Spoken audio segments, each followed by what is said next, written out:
Sebastopol, Leo Tolstoy, December 1854.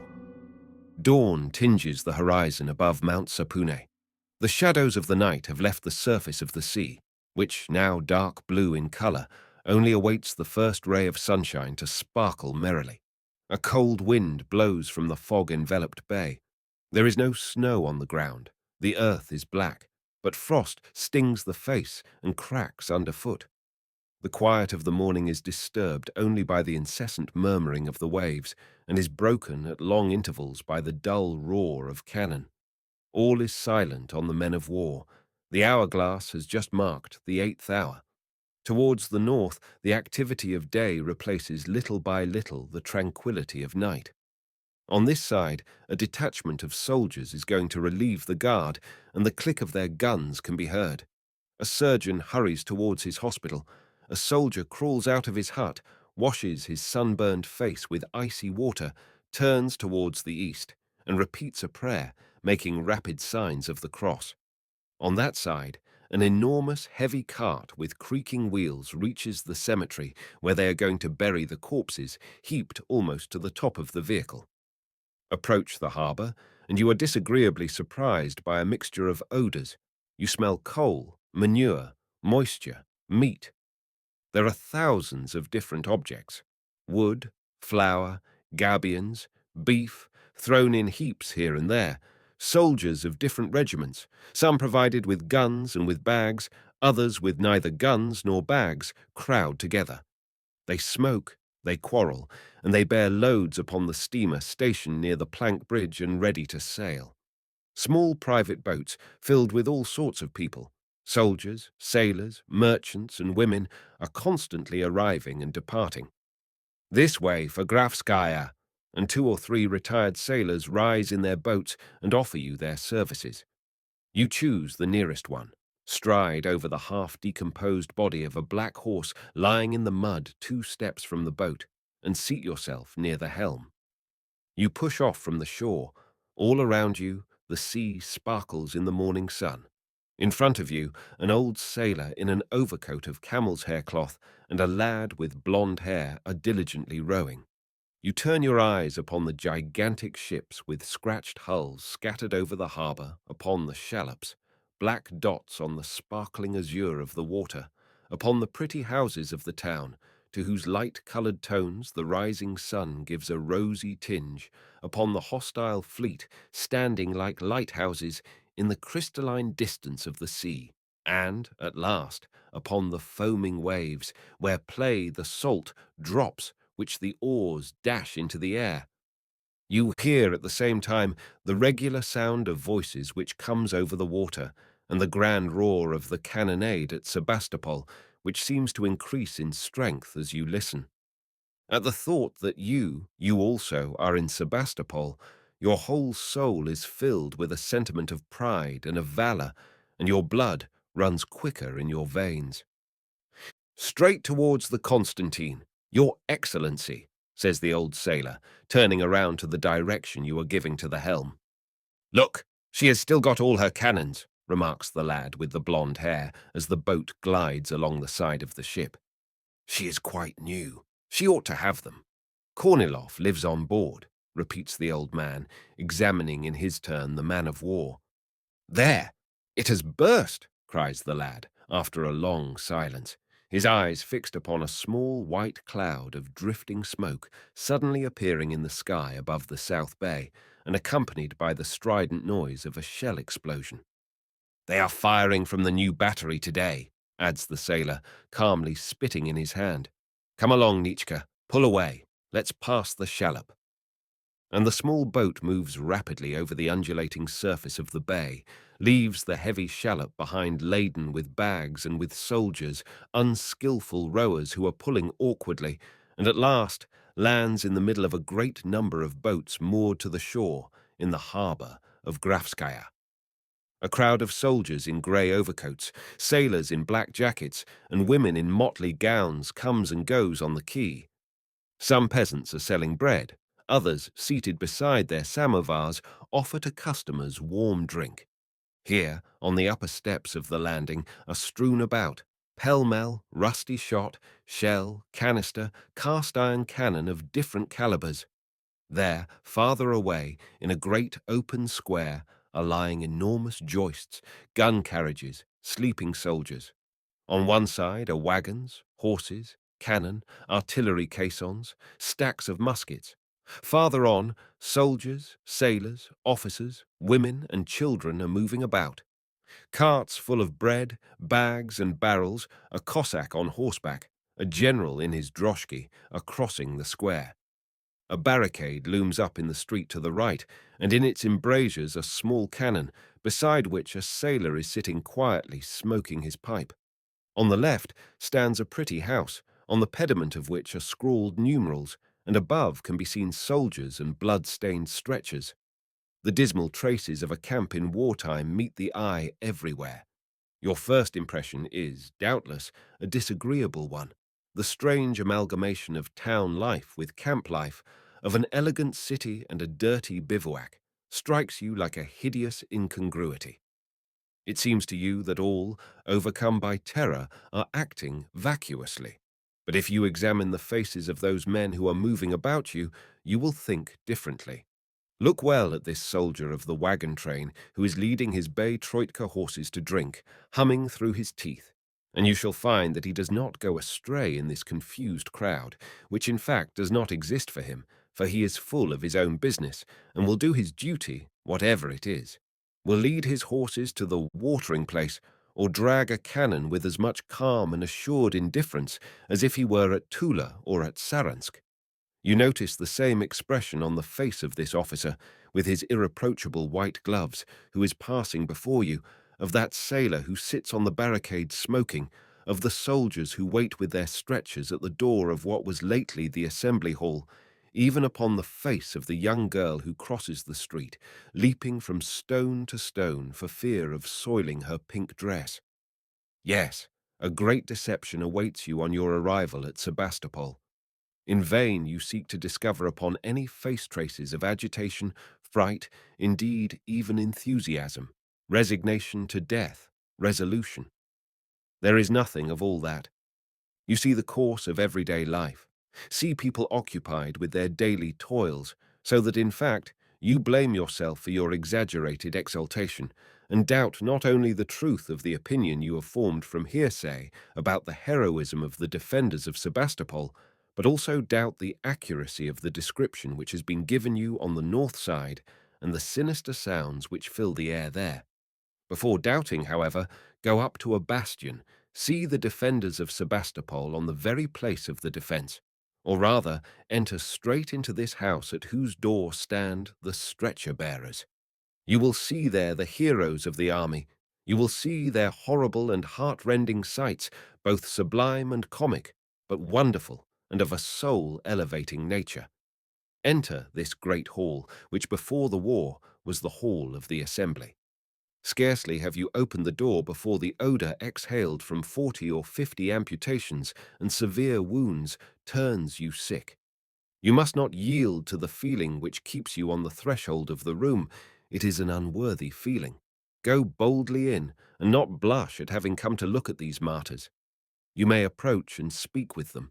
The wretches like to see a pitying face, to relate their sufferings, and to hear words of charity and sympathy.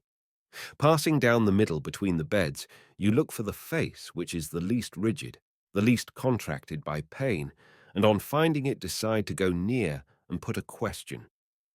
"Where are you wounded?" you hesitatingly ask an old, emaciated soldier, seated on his bed, watching you with a kindly look, and apparently inviting you to approach. You have, I say, put this question hesitatingly, because the sight of the sufferer inspires not only a lively pity, but also a sort of dread of hurting his feelings, joined with a profound respect. "On the foot," replies the soldier, and nevertheless you notice by the folds of the blanket that his leg has been cut off above the knee. "God be praised," he adds, "I shall be discharged. Were you wounded long since?" "It is the 6th week, Your Excellency." "Where do you feel badly now?" "Nowhere, only in my calf when it is bad weather. Nothing but that." "How did it happen?" On the Fifth Bastion, Your Excellency, in the first bombardment.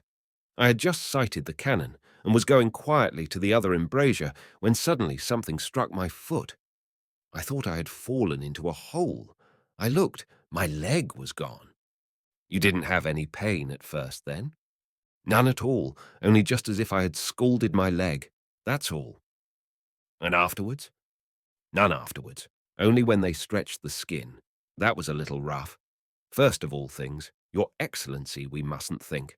When we don't think, we don't feel. When a man thinks, it is the worse for him. Meanwhile, a woman dressed in grey, with a black kerchief tied around her head, approaches, joins in the conversation, and begins to give a detailed account of the sailor, how he has suffered, how his life was despaired of for 4 weeks, how, when wounded, he made them stop the stretcher on which he was being carried to the rear in order to watch the discharge of our battery, and how the Grand Dukes had spoken with him, had given him 25 roubles, and how he had replied that not being able to serve any more himself, he would like to come back to the bastion to train the conscripts. The good woman, her eyes sparkling with enthusiasm, relates this in one breath, looking at you and then at the sailor, who turns away and pretends not to hear, busy with picking lint from his pillow. "It is my wife, Your Excellency," says the sailor at last, with an intonation of voice which seems to say, "You must excuse her, all that is woman's foolish prattle, you know." You then begin to understand what the defenders of Sebastopol are, and you are ashamed of yourself in the presence of this man. You would have liked to express all your admiration for him, all your sympathy, but the words will not come, or those which do come are worthless, and you can only bow in silence before this unconscious grandeur, before this firmness of soul, and this exquisite shame of his own merit. "Ah, well, may God speedily cure you," you say, and you stop before another wounded man lying on the floor, who, suffering horrible pain, seems to be awaiting his death. He is blond, and his pale face is much swollen. Stretched on his back, his left hand thrown up, his position indicates acute suffering. His hissing breath escapes with difficulty from his dry, half-open mouth. The glassy blue pupils of his eyes are rolled up under the eyelids, and a mutilated arm, wrapped in bandages, sticks out from under the tumbled blanket. A nauseating, corpse-like odor rises to your nostrils, and the fever which burns the sufferer's limbs seems to penetrate your own body. "Is he unconscious?" you ask of the woman who kindly accompanies you, and to whom you are no longer a stranger. "No, he can still hear, but he is very bad." And she adds under her breath, "I have just made him drink a little tea. He is nothing to me, only I have pity on him. Indeed, he has only been able to swallow a few mouthfuls." "How do you feel?" you ask him. At the sound of your voice, the wounded man's eyes turn towards you, but he neither sees nor understands. "That burns my heart," he murmurs. A little farther on, an old soldier is changing his clothes. His face and his body are both of the same brown color and as thin as a skeleton. One of his arms has been amputated at the shoulder. He is seated on his bed. He is out of danger, but from his dull, lifeless look, from his frightful thinness, from his wrinkled face, you see that this creature has already passed the greater part of his existence in suffering. On the opposite bed, you see the pale, delicate, pain-shriveled face of a woman whose cheeks are flushed with fever. "It is a sailor's wife. A shell hit her on the foot while she was carrying dinner to her husband in the bastion," says the guide. "Has it been amputated?" "Above the knee. Now, if your nerves are strong, enter there at the left. It is the operating room. There you see surgeons with pale and serious countenances, their arms blood-splashed to the elbows, beside the bed of a wounded man who, stretched on his back with open eyes, is delirious under the influence of chloroform and utters broken phrases, some unimportant, some touching. The surgeons are busy with their repulsive but beneficent task, amputation. You see the curved and keen blade penetrate the healthy white flesh. The wounded man suddenly comes to himself with heart-rending cries, with curses.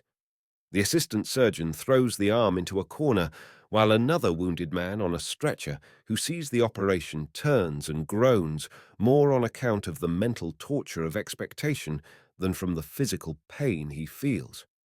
You will witness these horrible, heart-rending scenes. You will see war without the brilliant and accurate alignment of troops, without music, without the drum roll, without standards flying in the wind, without galloping generals. You will see it as it is, in blood, in suffering, and in death. Leaving this house of pain, you will experience a certain impression of well-being.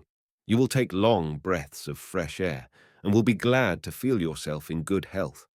But at the same time, the contemplation of these misfortunes will have convinced you of your own insignificance, and you will go up into a bastion without hesitation.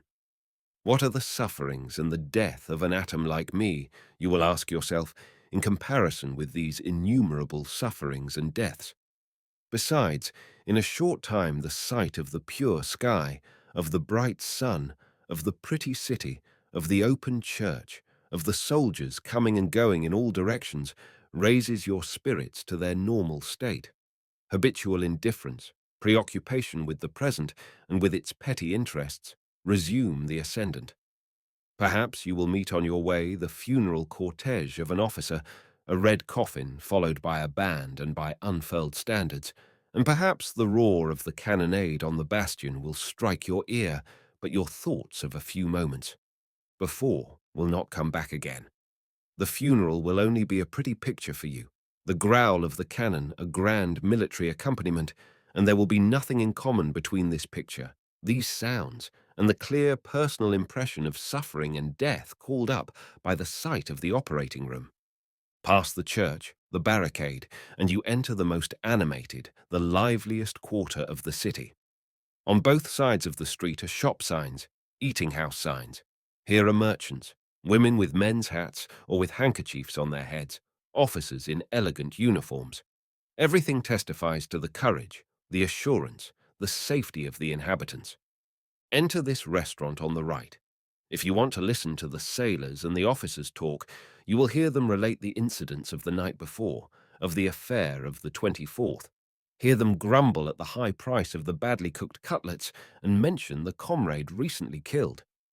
"Devil take me, we're badly off where we are now," says the bass voice of a pale, blonde, beardless, newly appointed officer, his neck wrapped in a green knit scarf.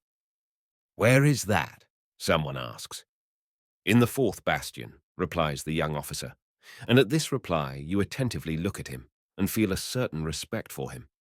His exaggerated carelessness, his violent gestures, his too loud laughter, which would shortly before have seemed to you impudent, become in your eyes the index of a certain kind of combative spirit, common to all young people who are exposed to great danger.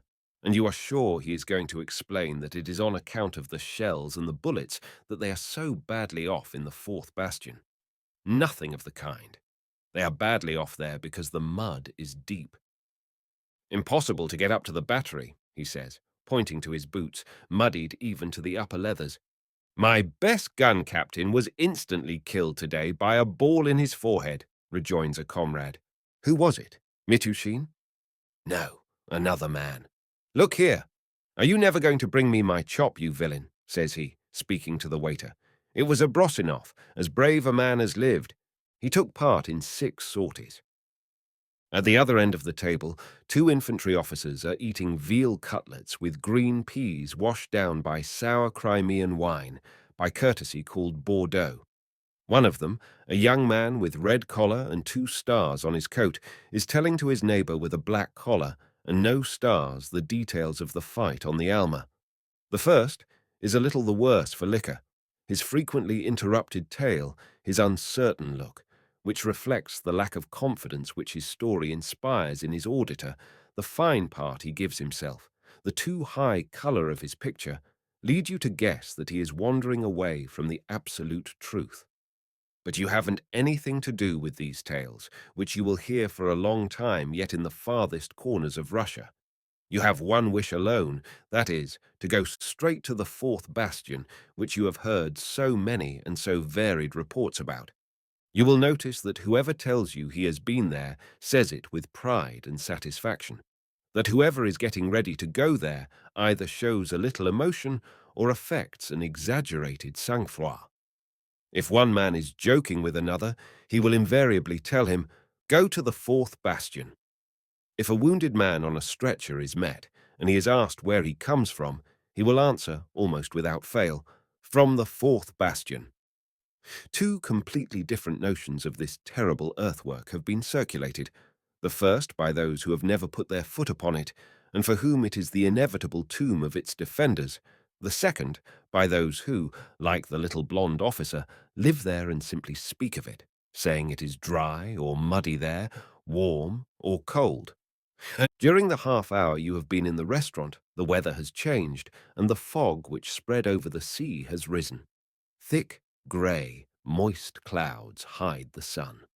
The sky is gloomy, and a fine rain mixed with snow is falling, wetting the roofs, the sidewalks, and the soldiers' overcoats. After passing one more barricade, you go along up the broad street. There are no more shop signs. The houses are uninhabitable, the doors fastened up with boards, the windows broken. On this side, the corner of a wall has been carried away. On that side, the roof has been broken in. The buildings look like old veterans tried by grief and misery and stare at you with pride, one might say with disdain even.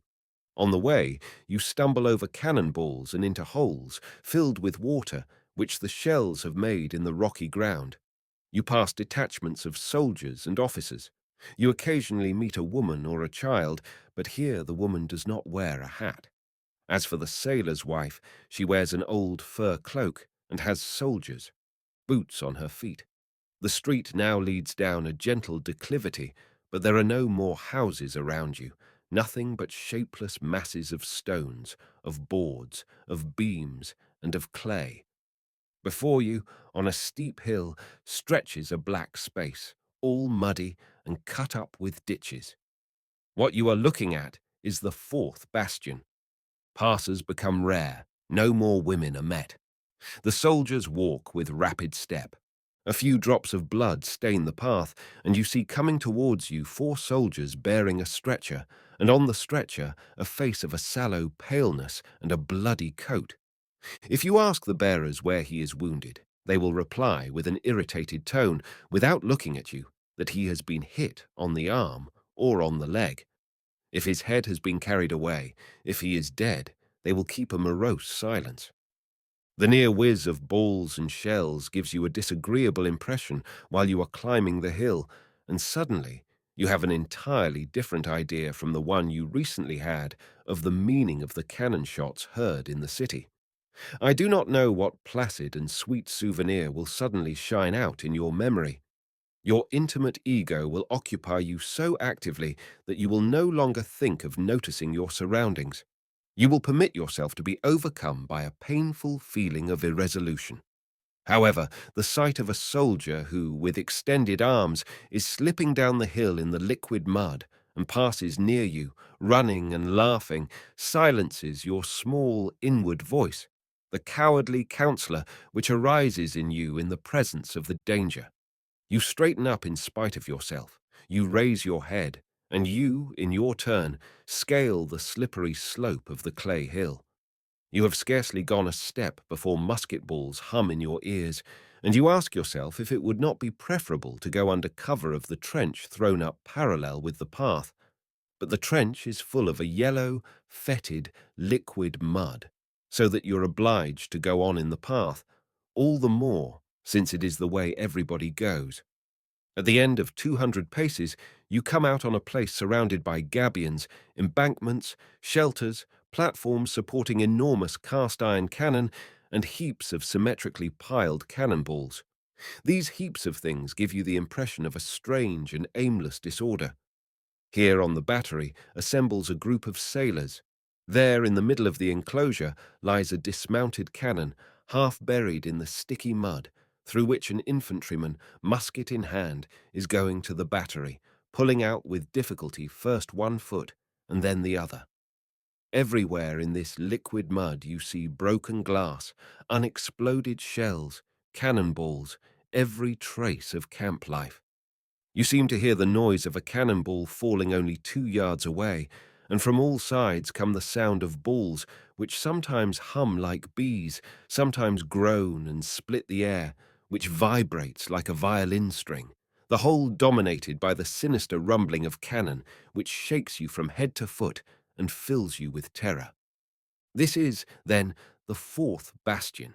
This really terrible place, you say to yourself, feeling a little pride and a great deal of repressed fear. Not at all. You are the sport of an illusion. This is not yet the Fourth Bastion. It is the Jason Redoubt, a place which, comparatively, is neither dangerous nor frightful. In order to reach the Fourth Bastion, you enter the narrow trench which the infantryman follows, stooping over.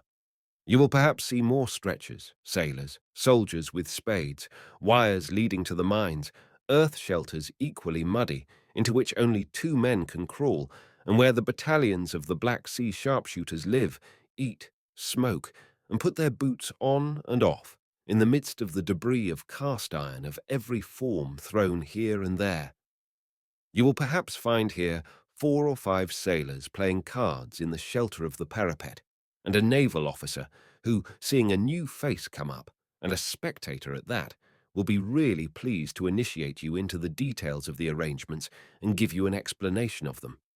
This officer, seated on a cannon, is rolling a cigarette with such coolness, passes so quietly from one embrasure to another, and talks with you with such natural calmness that you recover your own sang-froid in spite of the balls which are whistling here in greater numbers.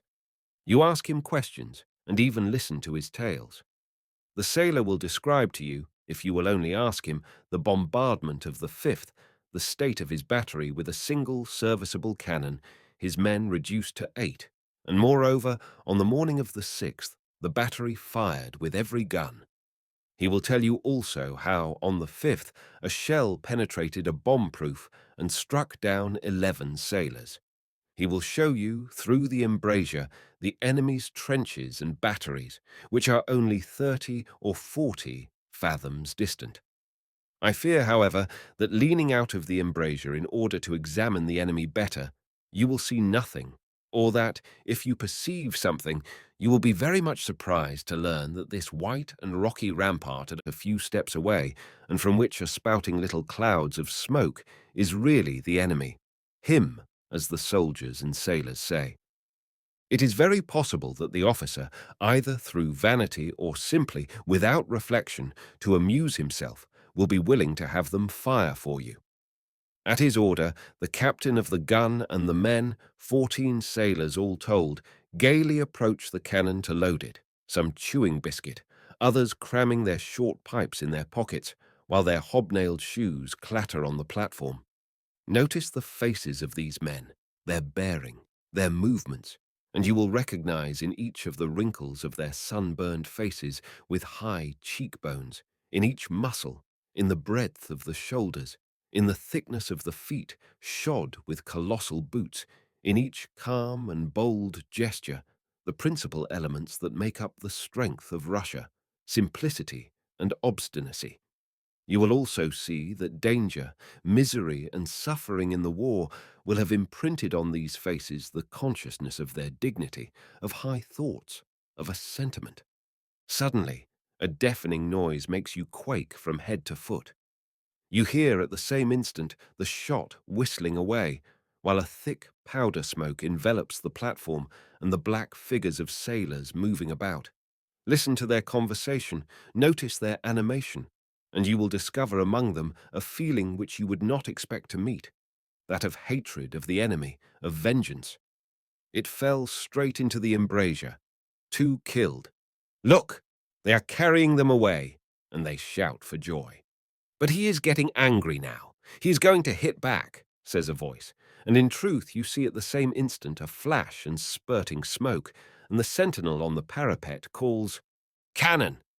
A ball whizzes in your ears and buries itself in the ground, digging it up and casting around a shower of earth and stones. The commander of the battery gets angry, renews the order to load a second, a third gun. The enemy replies, and you experience interesting sensations. The sentinel again calls, "Cannon!" and the same sound, the same blow, and the same throwing up of earth are repeated. If, on the other hand, he cries, "Mortar!" you will be struck by a regular, not disagreeable hissing, which has no connection in your mind with anything terrible. It comes nearer and with greater rapidity. You see the black ball fall to the ground, and the bombshell burst with a metallic cracking. The pieces fly in air, whistling and screeching. Stones hit each other, and mud splashes over you. You feel a strange mixture of pleasure and fright at these different sounds. At the instant the projectile reaches you, you invariably think it will kill you. But pride keeps you up, and no one notices the dagger that is digging into your heart. So when it has passed without grazing you, you live again. For an instant, a feeling of indescribable sweetness possesses you to such a degree that you find a special charm in danger, in the game of life and death. You would like to have a ball or a shell fall nearer, very near you. But the sentinel announces with his strong, full voice, "Mortar!" The hissing, the blow, the explosion are repeated, but accompanied this time by a human groan. You go up to the wounded man at the same time with the stretcher-bearers. He has a strange look, lying in the mud mingled with his blood. Part of his chest has been carried away. In the first moment, his mud-splashed face expresses only fright and the premature sensation of pain, a feeling familiar to man in this situation. But when they bring the stretcher to him, and he unassisted lies down on it on his uninjured side, an exalted expression, elevated but restrained thoughts, enliven his features. With brilliant eyes and shut teeth, he raises his head with an effort, and at the moment the stretcher-bearers move, he stops them, and addressing his comrades with trembling voice, says, "Goodbye, brothers." He would like to say something more. He seems to be trying to find something touching to say, but he limits himself to repeating, "Goodbye, brothers." A comrade approaches the wounded man, puts his cap on his head for him, and turns back to his cannon with a gesture of perfect indifference. At the sight of your terrified expression of face, the officer, yawning and rolling between his fingers a cigarette in yellow paper, says, "So it is, every day, up to 7 or 8 men." You have just seen the defenders of Sebastopol on the very place of the defense, and strange to say, you will retrace your steps without paying the least attention to the bullets and balls which continue to whistle the whole length of the road as far as the ruins of the theatre. You walk with calmness, your soul elevated and strengthened, for you bring away the consoling conviction that never and in no place can the strength of the Russian people be broken. And you have gained this conviction not from the solidity of the parapets, from the ingeniously combined entrenchments, from the number of mines, from the cannon heaped one on the other, and all of which you have not in the least understood, but from the eyes, the words, the bearing, from what may be called the spirit of the defenders of Sebastopol. There is so much simplicity and so little effort in what they do that you are persuaded that they could, if it were necessary, do 100 times more, that they could do everything. You judge that the sentiment that impels them is not the one you have experienced, mean and vain, but another and more powerful one, which has made men of them, living tranquilly in the mud, working and watching among the bullets, with 100 chances to one of being killed, contrary to the common lot of their kind. It is not for a cross, for rank. It is not that they are threatened into submitting to such terrible conditions of existence. There must be another, a higher motive power. This motive power is found in a sentiment which rarely shows itself, which is concealed with modesty, but which is deeply rooted in every Russian heart: patriotism.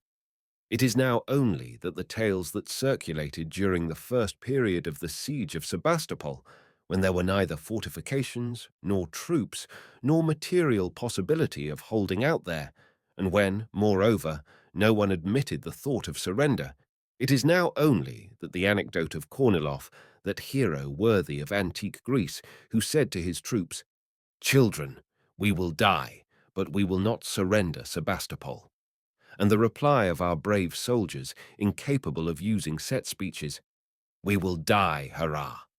It is now only that these stories have ceased to be to you beautiful historical legends, since they have become truth, facts. You will easily picture to yourself, in the place of those you have just seen, the heroes of this period of trial, who never lost courage and who joyfully prepared to die, not for the defense of the city, but for the defense of the country. Russia will long preserve the sublime traces of the epoch of Sebastopol, of which the Russian people were the heroes. Day closes. The sun, disappearing at the horizon, shines through the grey clouds which surround it and lights up with purple rays the rippling sea with its green reflections, covered with ships and boats, the white houses of the city, and the population stirring there. On the boulevard, a regimental band is playing an old waltz, which sounds far over the water, and to which the cannonade of the bastions forms a strange and striking accompaniment. Sebastopol in May 1855. 6 months had rolled by since the first bombshell thrown from the bastions of Sebastopol ploughed up the soil and cast it upon the enemy's works. Since that time, millions of bombs, bullets, and balls had never ceased flying from bastions to trenches, from trenches to bastions, and the angel of death had constantly hovered over them. The self-love of thousands of human beings had been sometimes wounded, sometimes satisfied, sometimes soothed in the embrace of death. What numbers of red coffins with coarse palls, and the bastions still continued to roar. The French in their camp, moved by an involuntary feeling of anxiety and terror, examined in the soft evening light the yellow and burrowed earth of the bastions of Sebastopol, where the black silhouettes of our sailors came and went. They counted the embrasures bristling with fierce-looking cannon. On the telegraph tower, an under-officer was watching through his field glass the enemy's soldiers, their batteries, their tents, the movements of their troops on the Mamelon Vert, and the smoke ascending from the trenches. A crowd composed of heterogeneous races, moved by quite different desires, converged from all parts of the world towards this fatal spot. Powder and blood had not succeeded in solving the question which diplomats could not settle. 1. A regimental band was playing in the besieged city of Sebastopol. A crowd of soldiers and women in Sunday best was promenading in the avenues. The clear sun of spring had risen upon the English works, had passed over the fortifications, over the city, and over the Nicholas barracks, shedding everywhere its just and joyous light. Now it was setting into the blue distance of the sea, which gently rippled, sparkling with silvery reflections. An infantry officer of tall stature and with a slight stoop, busy putting on gloves of doubtful whiteness, though still presentable, came out of one of the small sailor houses built on the left side of Marine Street. He directed his steps towards the boulevard, fixing his eyes in a distracted manner on the toe of his boots. The expression of his ill-favored face did not denote a high intellectual capacity, but traits of good fellowship, good sense, honesty, and love of order were to be plainly recognized there. He was not well built, and seemed to feel some confusion at the awkwardness of his own motions. He had a well-worn cap on his head, and on his shoulders a light cloak of a curious purplish colour, under which could be seen his watch chain, his trousers with straps, and his clean and well-polished boots. If his features had not clearly indicated his pure Russian origin, he would have been taken for a German, for an aide-de-camp, or for a regimental baggage-master. He wore no spurs, to be sure, or for one of those cavalry officers who have been exchanged in order to take active service. In fact, he was one of the latter, and while going up to the boulevard, he was thinking of a letter he had just received from an ex-comrade, now a landholder in the government of Faux. He was thinking of his comrade's wife, pale, blue-eyed Natasha, his best friend. He was especially recalling the following passage. When they bring us the Invalide, a Pupka, that was the name the retired Uchlan gave his wife, rushes into the antechamber, seizes the paper, and throws herself upon the sofa in the Arbor B in the parlour, where we have passed so many pleasant winter evenings in your company while your regiment was in garrison in our city. You can't imagine the enthusiasm with which she reads the story of your heroic exploits. Mikhailov, she often says in speaking of you, is a pearl of a man, and I shall throw myself on his neck when I see him again. He is fighting in the bastions, he is. He will get the cross of St. George, and the newspapers will be full of him. Indeed, I am beginning to be jealous of you. It takes the papers a very long time to get to us, and although 1,000 bits of news fly from mouth to mouth, we can't believe all of them. For example, your good friends, the musical girls, related yesterday how Napoleon, taken prisoner by our Cossacks, had been brought to Petersburg. You understand that I couldn't believe that. Then one of the officials of the War Office, a fine fellow and a great addition to society, now our little town is deserted, assured us that our troops had occupied Eupatoria, thus preventing the French from communicating with Balaclava, that we lost 200 men in this business, and they about 15,000. My wife was so much delighted at this that she celebrated it all night long, and she has a feeling that you took part in the action and distinguished yourself. In spite of these words, in spite of the expressions which I have put in italics and the general tone of the letter, Captain Mikhailov took a sweet and sad satisfaction in imagining himself with his pale, provincial lady friend. He recalled their evening conversations on sentiment in the parlour arbour, and how his brave comrade, the ex-Uhlan, became vexed and disputed over games of cards with kopeck stakes when they succeeded in starting a game in his study, and how his wife joked him about it. He recalled the friendship these good people had shown for him, and perhaps there was something more than friendship on the side of the pale friend. All these pictures in their familiar frames arose in his imagination with marvellous softness. He saw them in a rosy atmosphere, and smiling at them, he handled affectionately the letter in the bottom of his pocket. These memories brought the captain involuntarily back to his hopes, to his dreams. Imagine, he thought, as he went along the narrow alley, Natasha's joy and astonishment when she reads in the Invalid that I have been the first to get possession of a cannon and have received the St. George. I shall be promoted to be captain major. I was proposed for it a long time ago. It will then be very easy for me to get to be chief of an army battalion in the course of a year, for many among us have been killed, and many others will be during this campaign. Then, in the next battle, when I have made myself well known, they will entrust a regiment to me, and I shall become lieutenant colonel, commander of the Order of St. Anne, then colonel. He was already imagining himself general, honouring with his presence Natasha, his comrade's widow, for his friend would, according to the dream, have to die about this time, when the sound of the band came distinctly to his ears. A crowd of promenaders attracted his gaze, and he came to himself on the boulevard as before, second captain of infantry,